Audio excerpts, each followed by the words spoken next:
தேவையான interview. Hi hello guys, welcome to அபிசோ. இந்த நம்ம என்ன பார்க்க போறோம் பாத்தீங்கன்னா, ஒருத்தங்க இன்டர்வியூ கொடுத்தாங்க.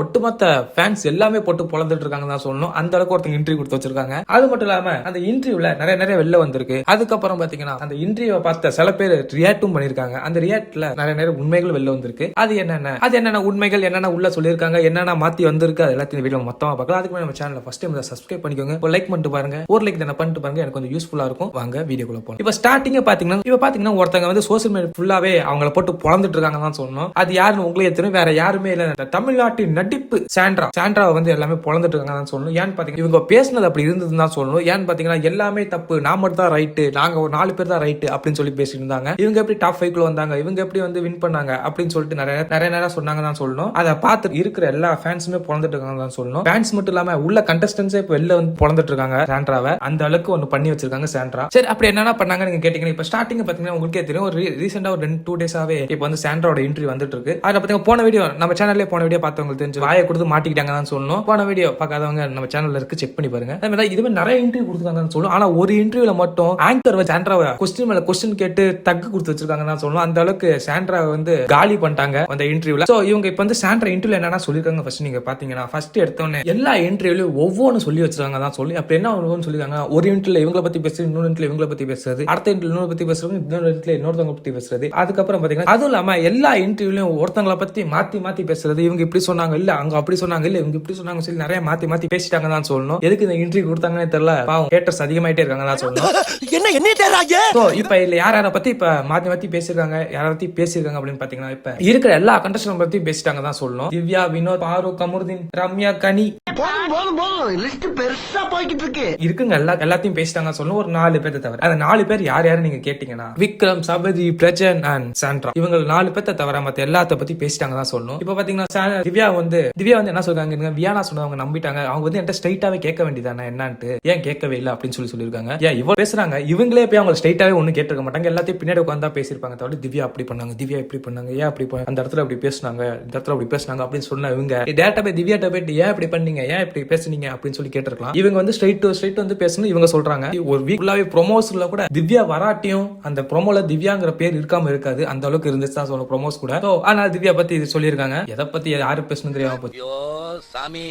இப்ப வினோத் பத்தி என்ன சொல்றாங்கன்னு கேட்டீங்கன்னா, வினோத் வந்து சொல்லிருப்பாரு, ஒரு இன்டர்வியூல வந்து சொல்லிருப்பாரு, அது கொஞ்சம் நடிச்ச மாதிரி இருந்தது அவங்க அப்படின்னு சொல்லியிருப்பாரு. அதுக்கும் சொல்லிருக்காங்க, அவங்க நடிச்ச மாதிரி இருந்துச்சு அப்படியே ரெட் கார்டு கொடுத்து நடிக்கிறாங்க சொல்லி என்ன சொல்லிருக்க வேண்டியதானே அப்படின்னு சொல்லி சாண்ட்ரா சொல்லியிருக்காங்க ஒரு இன்டர்வியூல. இப்ப வினோத் எடுத்த இன்டர்வியூல வந்து என்ன கேட்டிருந்தாங்க பாத்தீங்கன்னா, சாண்ட்ரா அப்படி இருந்தது உங்களுக்கு சாண்ட்ரா நடிச்சாங்களா அப்படின்னு சொல்லி ஓப்பனா கேட்டிருப்பாங்க. அதுக்கு வந்து சாண்ட்ரா வந்து நடிச்சாங்களா என்னன்னு தெரியல, அது வந்து உள்ள அவங்களுக்கு தான் தெரியும் அப்படின்னு சொல்லியிருக்காங்க. அதுக்கப்புறம் இன்னொன்னு வந்து அந்த காலில் விழுந்த மேட்டர் தான் அவர் வந்து அந்த இடத்துல கொஞ்சம் நடிப்பு மாதிரி இருந்தது. அதுக்கப்புறம் பாத்தீங்கன்னா இன்னொரு இடத்துல ஒன்று சொல்லியிருப்பாரு, நைட்டு வந்து கமுதினை பார்த்த உடனே சாண்ட்ரா வந்து பயந்துருப்பாங்கல்ல, அங்க வந்து அப்போ வந்து காணாம சொல்லியிருப்பாரு, அவன் அங்க இருக்கான், நீங்க இங்க இருக்கீங்க, அவன் வந்து உங்களை ஒண்ணுமே பண்ணல அப்படின்னு சொல்லியிருப்பாரு. சோ அதெல்லாம் இப்ப கலந்து போட்டு ஏன் இப்படி சொன்னாரு. அது மட்டும் இல்லாம சாண்ட்ராவுக்கும் வினோத்துக்கும் கொஞ்சம் ப்ராப்ளம் இருக்கு. ஏன்னா ஒரு வாட்டி சொல்லியிருப்பாங்க, நடிச்சு வெளில அனுப்பிட்டால 3 பேர்த்த அப்படின்னு சொல்லி வினோத் சொல்லியிருப்பாரு. அங்க பாத்தீங்கன்னா இப்போ வந்து காணாமத்தை பத்தி இதெல்லாம் சொல்லியிருக்காங்க. ரைட். இப்ப பாத்தீங்கன்னா கமுதீன் பாரு பத்தி என்ன சொல்லியிருக்காங்கன்னு பாத்தீங்கன்னா, கமுதீன் பாரு நான் மன்னிக்கவே மாட்டேன். இன்னைக்கு நான் வந்து ஸ்டேஜ்ல வந்து நான் போய் மன்னிப்பு கேட்டதே தனியா நின்னாங்கல்ல. ஒரு வாட்டி பாத்தீங்கன்னா உங்களுக்கே தெரியும், அந்த எலிமினேஷன் அப்ப 2 கனி அண்ட் சாண்ட்ரா உட்காந்துருப்பாங்க. அப்ப எல்லாமே கனி சொல்லும் போது இவங்க மட்டும் தான் சாண்ட்ரான்னு சொல்லிருப்பாங்க, பாரு அழுதுகிட்டே சாண்ட்ரான்னு சொல்லிருப்பாங்க. அந்த இடத்துல அந்த ஏவியில பார்த்தாங்களாம், அதை பத்தி இங்க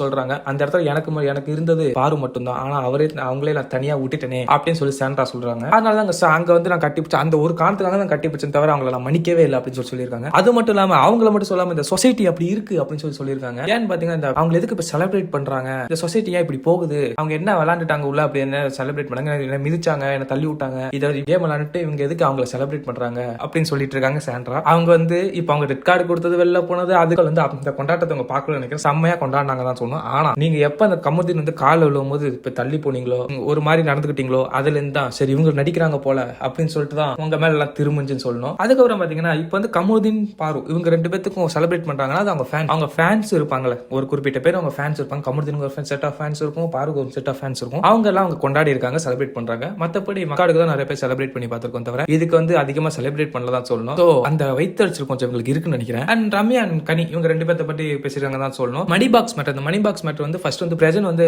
ரம்யாட்ட சொல்லியிருக்காரு, உள்ள போயிட்டு சாண்ட்ரா பணப்பட்டி எடுக்க சொல்லு அப்படின்னு சொல்லியிருக்காரு. அப்புறம் ஒரு 2 நாள் கழிச்சு மறுபடியும் வந்து எடுக்க வேணாம் சொல்லிரு, அதுக்கு வந்து சாண்ட்ராவோட ஆப்ஷனாவே இருக்கட்டும் அப்படின்னு சொல்லி மறுபடியும் சொல்லியிருக்காரு. இதுல சாண்ட்ரா என்ன பண்ணிட்டாங்க பாருங்கன்னா, கனியை உள்ள கொண்டு வந்துட்டாங்க. அந்த இடத்துல கனி, அரோரா அண்ட் ஆதிரா இவங்க ஃபன்னா பேசிட்டு புடிச்சு இவங்க என்ன வந்து ஒரு மாதிரியா ட்ரீட் பண்ணாங்க, அது பண்ணாங்க இது பண்ணாங்கன்னு சொல்லிட்டு அப்படியே கனி பக்கம் திருப்பி விட்டாங்க. கனி வந்து அவங்க ரம்யாட்ட சொல்லி எனக்கு எதுவும் எடுக்க வேணாம் அப்படின்னு சொல்லி சொன்னாங்க, அதை நான் பார்த்தேன் அப்படின்னு சொல்லியிருந்தாங்க. அதுக்கப்புறம் அந்த இன்டர்வியூ பார்த்த ரம்யா என்ன பண்ணாங்கன்னு கேட்டீங்கன்னா, அந்த இன்டர்வியூலே போயிட்டு கமெண்ட் பண்ணிருக்காங்க. அது என்ன கமெண்ட் நீங்க பாத்தீங்கன்னா, அவன் புருஷன் தான் எடுக்க வேணாம்னு சொன்னாரு, ஐ ஹேவ் ப்ரூஃப், நான் வாய்ஸ் ரெக்கார்டு வச்சிருக்கேன், நீ வந்து சும்மா சொல்லணும்னு சொல்லாத, எப்ப பாரு யாராச்சும் பத்தி தப்பா பேசிட்டே இருங்க, நீங்க 4 பேர் தான் நல்லவங்க, மிச்சம் இருக்க ஒரு 20 பேர் கெட்டவங்க தான், நீனு, சபரி, விக்ரம், பிரஜன், சாண்ட்ரா, நீங்க 4 பேர் தான் நல்லவங்க, நாங்க எல்லாமே கெட்டவங்களாவே இருந்துட்டு போறோம் அப்படின்னு சொல்லியிருக்காங்க. அதுக்கப்புறம் கீழே ஒரு இப்ப பிஆர் சொன்னாங்களே, இப்போ வந்து பிரஜன் அண்ட் சாண்ட்ரா பிஆர் என்ன பண்ணிருக்காங்கன்னா ஒரு கமெண்ட் பண்ணிருக்காங்க. அந்த கமெண்ட்டுக்கு மறுபடியும் ரிப்ளை என்னன்னு பாத்தீங்கன்னா, இப்போ வந்து ரம்யா பத்தி கொஞ்சம் தப்பா பேசிட்டாங்க. அங்க வந்து ரம்யா வந்து கமெண்ட் பண்ணுங்க, நான் தப்பானாவே இருந்துட்டு போறேன், நான் என்ன வேணாலும் பண்ணிக்கிறேன், நான் தப்பானாவே இருந்துட்டு போறேன், உங்களுக்கு என்ன பிரச்சனை? அது மட்டும் இல்லாம இன்னொன்னு சொல்லுங்க, இப்ப யாருக்கு பிஆர் டீம் இருக்குன்னு பாருங்க. அதுவும் அந்த பிஆர் டீம் மேல என்ன பண்ணிருக்காங்க பாத்தீங்கன்னா, அதே சாண்ட்ரா பிரஜன்ட் நேம் வச்சுக்கிட்டே வந்து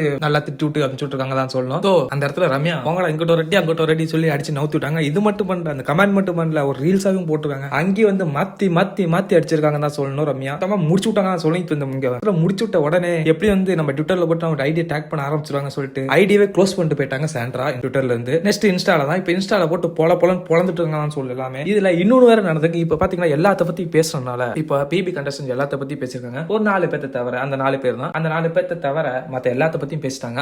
அதனால பாத்தீங்கன்னா 4 பேர்த்தோட 20 பேர்த்தோட ஃபேன்ஸ் இருக்காங்களா, புடிச்சு கமெண்ட்ல பொழந்துட்டு இருக்காங்கன்னு சொல்லணும். அந்த அளவுக்கு கமெண்ட் பண்ணிக்கிட்டே இருக்காங்க.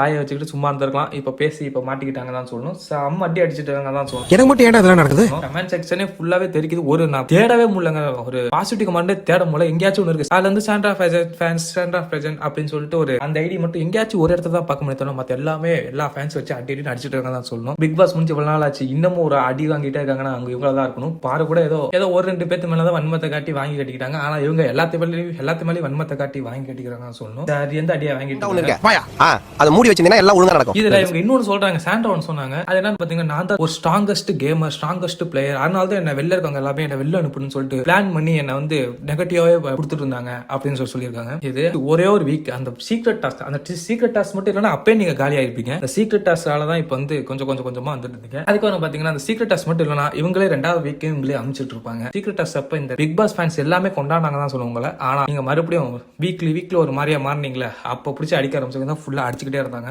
இதுதான் இங்க வந்து சாண்ட்ரா சொல்லியிருக்காங்க. அப்புறம் பாத்தீங்கன்னா சபரி அண்ட் பாரு ஒரு கேப்டன்சி டாஸ்க் நடந்துச்சு. அந்த டாஸ்க் பத்தி பேசுவாங்க. அந்த டாஸ்க்ல என்ன சொல்லுவாங்க பாத்தீங்கன்னா, சபரி போயிட்டு பாரு அப்படி அடிச்சதுனால தாங்கிக்கவே முடியல, எல்லா கண்டஸ்டும் அடி அடின்னு சொன்னாங்க, என்னால தாங்கிக்க முடியல, நான் போய் அந்த இடத்துல எனக்கு ஒரு மாதிரியா இருந்துச்சு அப்படின்னு சொன்னாங்க. ஆனா அப்படின்னு நல்லா ஜாலியா தான் பாத்துட்டு இருந்தாங்க. பார்த்தும் போது நல்லா தெரிஞ்சது, நல்லா ஜாலியா தான் பாத்துட்டு இருந்தாங்க. அவங்க எல்லாமே அந்த வீடியோவே பாத்துருப்பீங்க. அந்த சீனை போய் நீங்க பார்த்தாலே மறுபடியும் தெரிஞ்சிருக்கோம் அவங்க என்ன பண்ணிட்டு இருந்தாங்கன்ட்டு. இன்னொரு கொஸ்டின் வந்து ஆங்கர் கேட்கறது என்ன, பிஆர் டீமால தான் திவ்யா ஜெயிச்சாங்களா அப்படின்னு சொல்லி கேட்டாங்க. அதுக்கு ஒன்று சொன்னாங்க பாருங்க. அது என்ன சொன்னாங்க கேட்டீங்கன்னா, பிஆர் இருக்கலாம், பிஆர் வச்சு டீம் இருக்கலாம். ஏன்னு பாத்தீங்கன்னா அந்த பிஆர் டீம் அந்த 30 லட்சம் ரூபாய் அந்த பிஆர் வந்து இந்த சேனலோட ஓட்டிங்க நாங்க வந்து உள்ள பூந்து நாங்க பாட் ஓட்ட போட்டு உங்களுக்கு ஜெயிக்க வச்சோம் அப்படின்னு சொல்லியிருக்காங்க. அவங்க சொன்னவங்க இருக்கட்டும், நம்பினாங்க பாருங்க. அவங்க எங்க இருப்பாங்க, ஒரு பாட் ஓட்ட வச்சு ஓட்டு வாங்கி ஜெயிச்சிருந்தா இப்ப பிக் பாஸ் நடத்துறவங்க சரி பிபி டீம் அவங்க என்ன அவங்க எல்லாம் எல்லாத்தையும் பாத்துட்டு இருப்பாங்களா, இல்ல தெரியாம இருக்கிறவங்க எல்லாம் பாத்துட்டு இருப்பாங்களா தெரியல. சோ இதுல வந்து இன்னொன்னு சொன்னாங்க என்ன பாத்தீங்கன்னா, அங்க இருக்கவங்க எல்லாமே திவ்யாவோட அதிகமா பர்ஃபார்மன்ஸ் பண்ணவங்க, அதனாலதான் திவ்யா வந்து ஜெயிச்ச பார்த்தா பிஆர் டீம் தான், அந்த பாட் ஓட்டு தான், அந்த பாட் ஓட்டு ஸ்கிராச் பண்ணி தான் அப்படி பண்ணிருக்காங்க அப்படின்னு சொல்லியிருக்காங்க. சாண்ட்ரா இப்ப இருந்து என்ன தெரியுது, திவ்யா ஜெயிச்சவங்களால சுத்தமா ஒத்துக்க முடியலன்னு தெரியுது. ஃபுல்லா வன்மத்துல இருக்காங்க, திவ்யா ஜெயிச்சிருந்தா ஒத்துக்க முடியாம தான் சுத்திட்டு இருக்காங்கன்னு தெரியுது. அது மட்டும் இல்லாம இன்னொன்னு சொன்னாங்க, இந்த இடத்துல விக்ரம் தான் ஜெயிச்சிருப்பாங்க நினைச்சு சொல்லிருந்தாங்க. விக்ரம் டாப் 3ல போயிட்டாரு. விக்ரம் என்ன பண்ணாங்க இவங்க பார்த்தாங்க அப்படின்னு சொல்லி கேட்டீங்கன்னா அதுக்கு ஒரு பதில் இருக்கு. என்னன்னு பாத்தீங்கன்னா, விக்ரம் தான் இப்போ வந்து வெளில வந்து ஃபுல்லா அவங்களுக்கே சப்போர்ட் கேட்டு இருக்காங்களே. விக்ரம் மட்டும் தான் சாண்ட்ராக்கு சப்போர்ட் கேட்கறாங்க. மத்த எந்த கஷ்டம் வந்து சாண்ட்ரா கிட்டே போக மாட்டாங்க. சாண்ட்ரா கொஸ்டின் வந்தாலே அவனை அவாய்ட் பண்ணிடுறாங்க. இல்ல எல்லாத்தையும் வந்து அந்த இடத்துல அப்படிதான் இருந்துச்சு அப்படிதான் சொல்லிடுறாங்க. இதனால தான் விக்ரம் மட்டும் அவங்க வந்து அவர் பிளேயர், அவர் தான் டைட்டில் அடிக்கணும்னு நினைச்சேன் அப்படின்னு சொல்லிட்டு இருக்காங்க. இதோட சாண்ட்ரா வந்து இன்டர்வியூ கொடுக்க நிப்பாட்டினா அவங்களுக்கு நல்லது. இல்லாட்டி ஹேட்டர்ஸ் ஏறி இந்த மாதிரி ரொம்ப இன்க்ரீஸ் ஆயிரும் ஹேட்டர்ஸ். ஏன்னா பாத்தீங்கன்னா எல்லா கண்டஸ்டன்ஸோட ஃபேன்ஸ் வந்துட்டாங்க, வந்து எல்லாமே ட்விட்டர் இன்ஸ்டாகிராம் போட்டு பிரிச்சுட்டு இருக்காங்க தான் சொல்லணும். படிச்சு சொன்னீங்கடா, இன்டர்வியூல போயிட்டு பேசாம இருங்கடா பேசாம இருங்கடான்ட்டு கேட்டாங்களா?